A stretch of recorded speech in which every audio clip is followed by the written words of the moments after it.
make an opening statement, and we'll open up for questions. And a reminder to, if you're not speaking, to put your phone back on mute because we do get some feedback occasionally. So appreciate it. And here's Coach. All right, thanks, Steve. I'll echo what Steve said. Hope everyone had a good trip back from Nashville.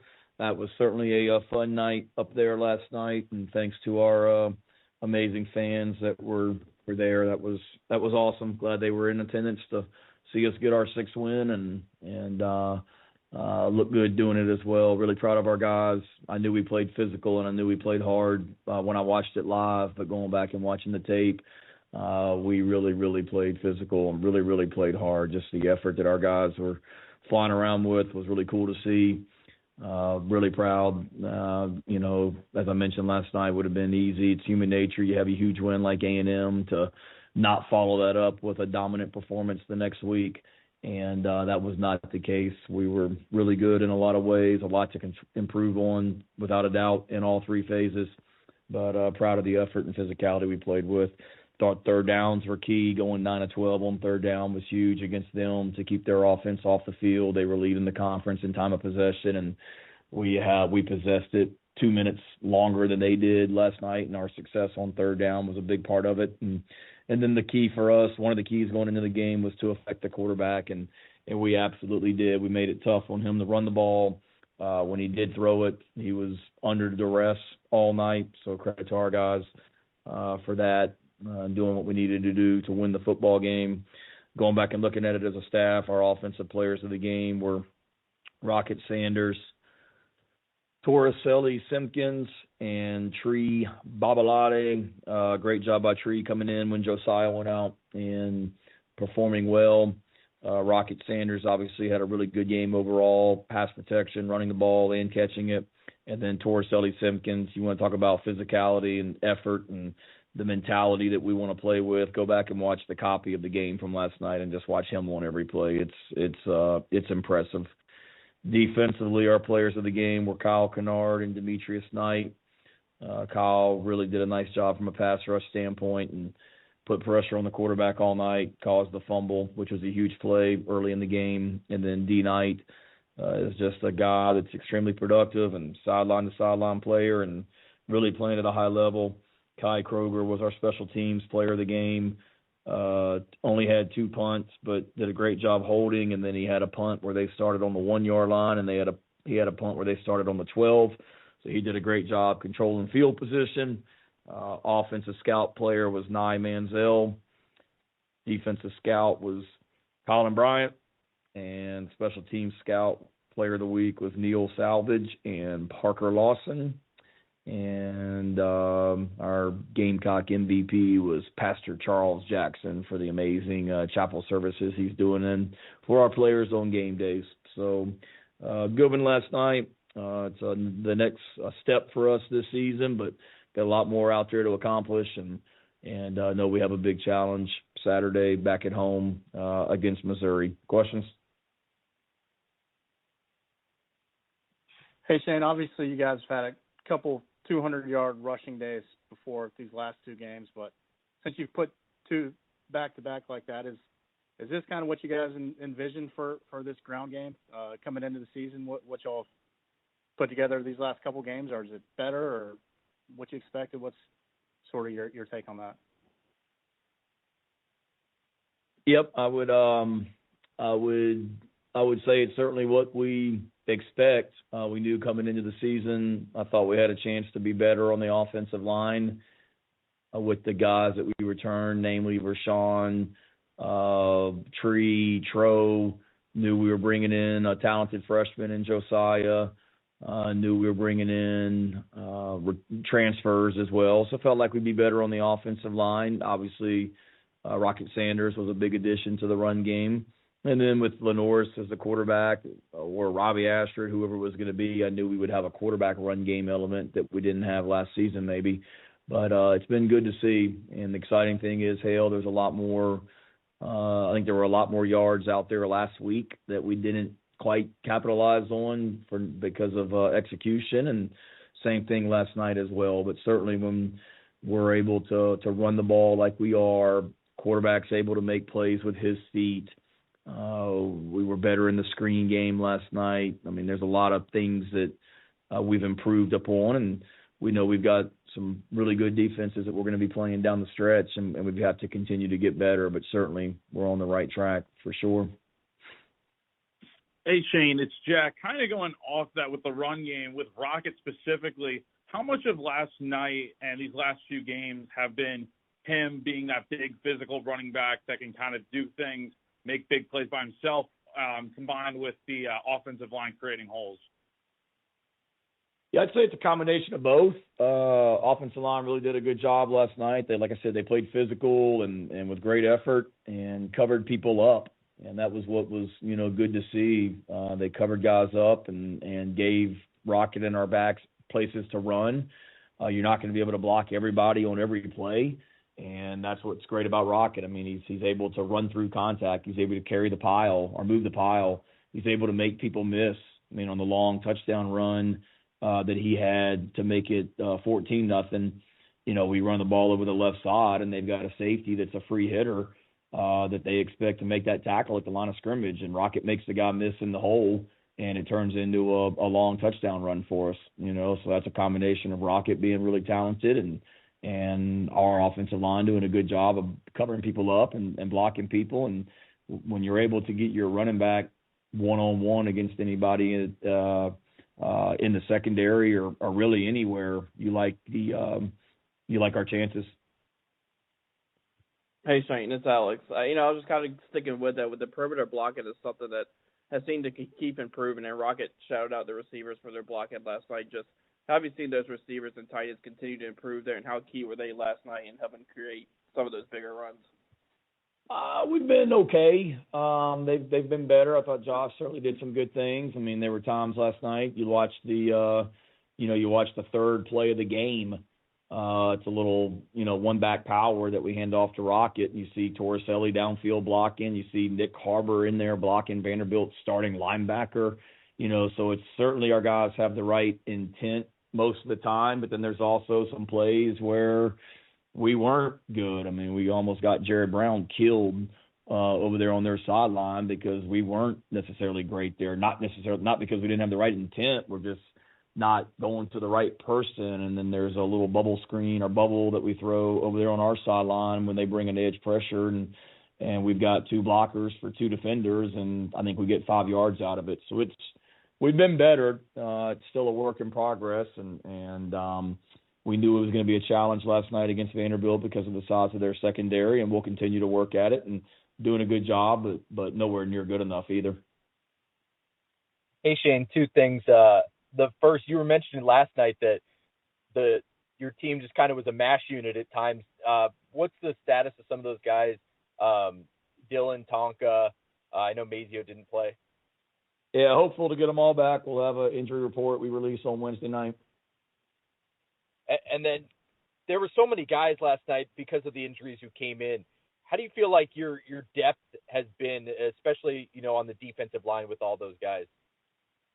I think good. I know good. I mean, we brought back every defensive tackle from last season, and Tonka, TJ, and Boogie, and Nick Barrett, and then we added Monkel Goodwin and DeAndre Jules and Rondo Porter to that group as well.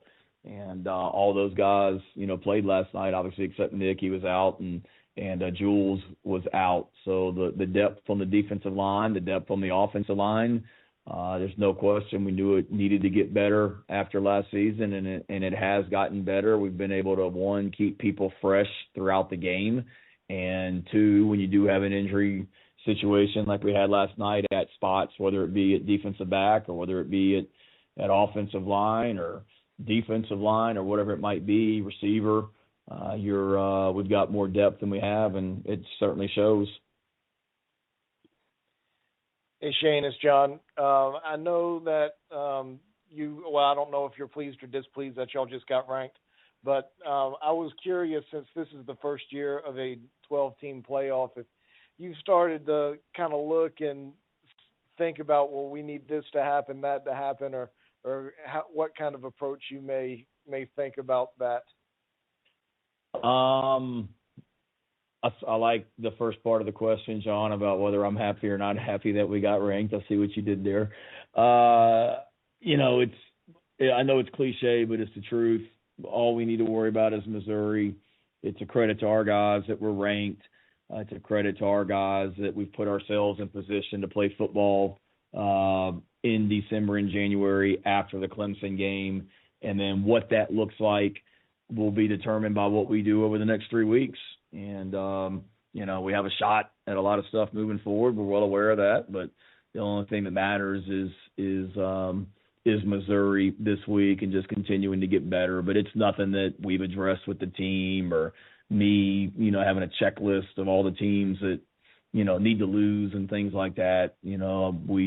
We've put ourselves in a position where we have 3 losses right now, and the best thing we can do is we have a lot to accomplish, and what best thing we can do is go figure out a way to play and coach really well against Missouri and go 1-0 this week, and then get ready to do it again next week and then the week after that, and then we'll see where we are and get ready for what's next.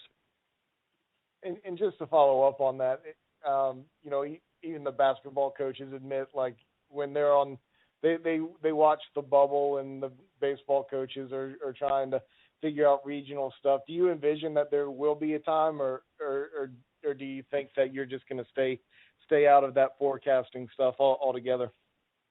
I think stay out of it. I mean, I think it's completely different when you're talking about a NCAA men's basketball tournament or women's tournament. It's got 68 teams in it, I think, and they start talking about the bubble watch with Joe Lunardi back in January when there's 2 months left in the season. So, I know those guys are aware of it, and as a football coach, I mean, I'm not an idiot. I know that there's 12 teams, and I know that, where the SEC is, and the SEC's got a lot of teams that are going to be sitting there at, 10-2, 9-3, whatever, and I'm well aware of that, but also well aware of we're different than basketball. We don't play 2-3 games a week. We play our baseball where you play 4 a week.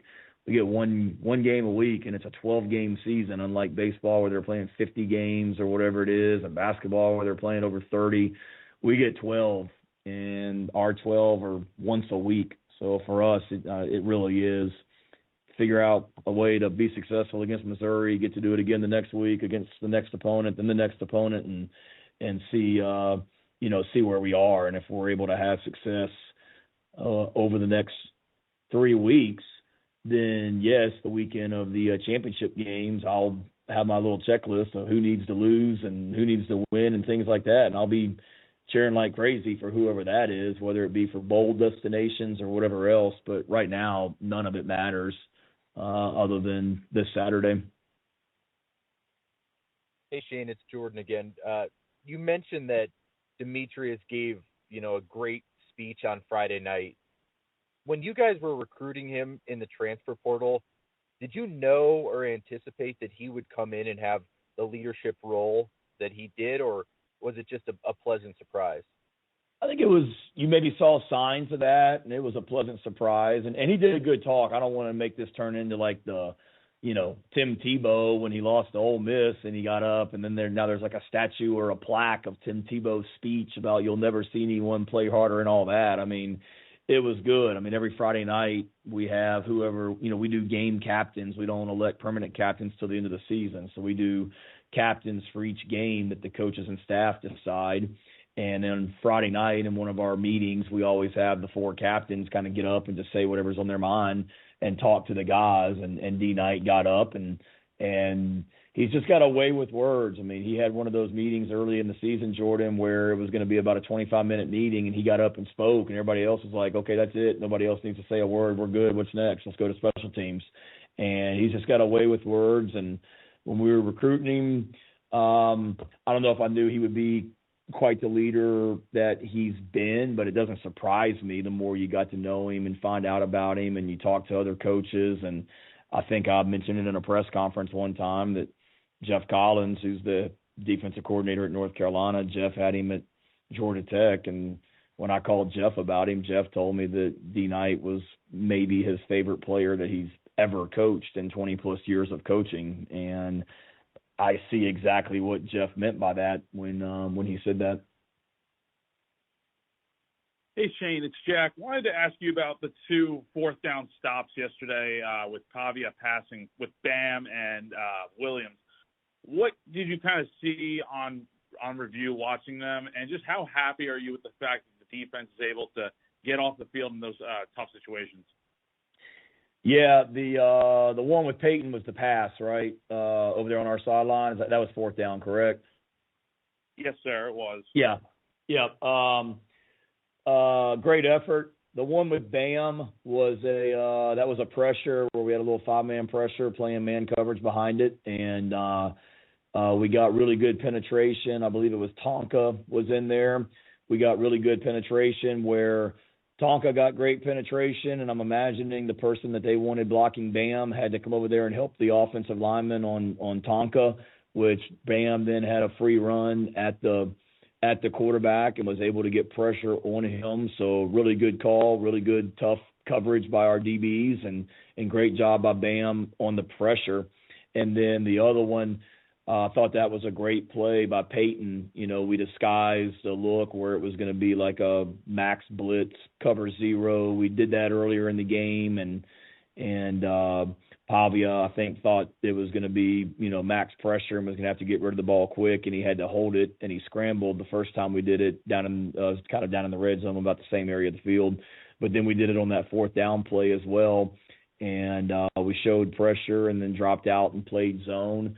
It was a great job by Peyton driving on that ball and almost getting his hands on it and almost going the other way with it. But the key to that thing, and you can see me on the sideline, I'm so excited because I'm excited for Vakari Swain. It was a great play by Vakari of just when we talk about playing with physicality and effort, that was a great effort play by Vakari to get to that ball, to that receiver as he's about to probably catch the ricochet, and Vakari jars it loose, So all those, it's great. I mean, you go back to the 4th and 1 stops against Kentucky and Texas A&M and the goal line stops against LSU. It's been pretty cool to see our guys, that mentality that they play with, and that's a great example, both those plays of just scheme and then individuals making, great plays, but then effort as well on both those also.